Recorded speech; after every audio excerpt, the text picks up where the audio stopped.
First time poster, please bear with me. This might be a long one. I'm being cautious about giving away too much as this might cause problems for me in the future. For starters, I live in another country from parents and siblings. I migrated 10 years ago away from everyone. The country and city where I am now living in is known for nature, nice beaches, and wineries. For starters, I have a wife and kids. My house isn't big, but not small as well. It just fits well for the size of the family, plus another room for my home office. This is important later in the story. Every now and then, parents and siblings would drop by to visit. Everything was well until their last visit. Take note that at time of this story, I only have one kid. Some history about parents and siblings. My parents live a comfortable life, not rich and wealthy, and are a bit entitled. They still both work and hold a reasonably good job for their age. They have helpers at home to clean the house, cook their food, wash their clothes, and the like. My brother, EB in this story, is married to entitled sister-in-law, Isel in this story, and have kids of their own. My brother is a high-income earner in his country but tries to take advantage of any possible situation. For starters, he still lives with my parents. He pretty much converted most of the rooms in my parents' house to suit their needs, kids' rooms, nannies' rooms, etc.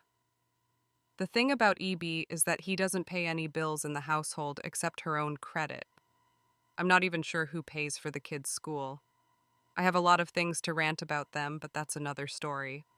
However, another thing to take note about my EB is he expects you to pay for everything in their behalf: food, holidays, etc. Enough about the backstory. The cast: OP, who else? OW, OP's awesome wife, M, mom, EB, entitled brother, Isel, entitled sibling-in-law. M, EB, and Isel visited a few years back. This was way before COVID. To accommodate M, EB, and Isel, we had to rearrange the house. M was to sleep with my kid, one child at this point, while EB and Isel stayed in one of the spare rooms. OP and OW had to get most of the items from the spare room and move it to the garage to make this setup work. One of the joys of EB and Isel, and M as well, is shopping. On the first day of their holiday, they asked to be driven to the local outlet store that sells a number of mid-range and high-end goods. The country where I live in, especially the city where I live, isn't big with branded and luxury goods, but apparently it's cheaper to buy it here than in EB's home country. M, EB, and Isel are big into fashion, and they are into branded clothing and expensive items. I wasn't really surprised by this request. What surprised me, however, was that Iselher spent entire travel money on shoes and clothes for that holiday. She wanted to look good during the holiday and bought a number of new clothes back in their home country, filling up her entire luggage while expecting to buy more items while on holiday. Rule number 1 with holidays: pack light. Because she didn't have any travel money, Isel was pestering EB to lend his credit card to buy whatever she wants. EB was pissed and asked if OP can partner with him while OW can partner with M and Isel. EB was pissed that Isel spent her entire travel money back home knowing that they'll be spending a lot of money for their holiday. Isel was pissed at EB because she just feels like it. You think this is the entitled part? Think again. Remember when I said that EB and Isel will take advantage of you as much as they can? Even though they spent a considerable fortune on shopping, they expected OP and OW to spend for their lunch and dinner. WTF. They stayed with OP and OW for 10 days. Pretty much the whole 10 days was the same routine. They didn't even bother doing a nature tour or drop by the beach.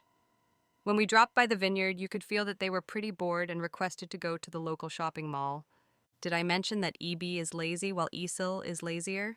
Because they have maids and nannies back in their home country, they expected OP and OW to do everything for me, namely cook them breakfast and dinner, wash their dishes, fix their bed, and the list goes on. I don't have house help.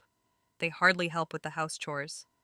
Reason: in their words, it's my downtime. I need all the rest that I need. Let's put their entitlement up a notch.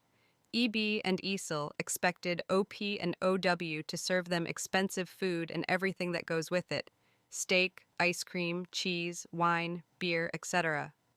Reason: OP and OW earn more money than EB and Isel. Really? I pay mortgage and the city I stay at is quite expensive to live in. The most entitled part of their holiday was when Isel saw a cheese factory. She asked that we stay there for afternoon tea. She then proceeded to order a platter for the whole group. When it came to paying for it, she had the guts to tell me pay up, I.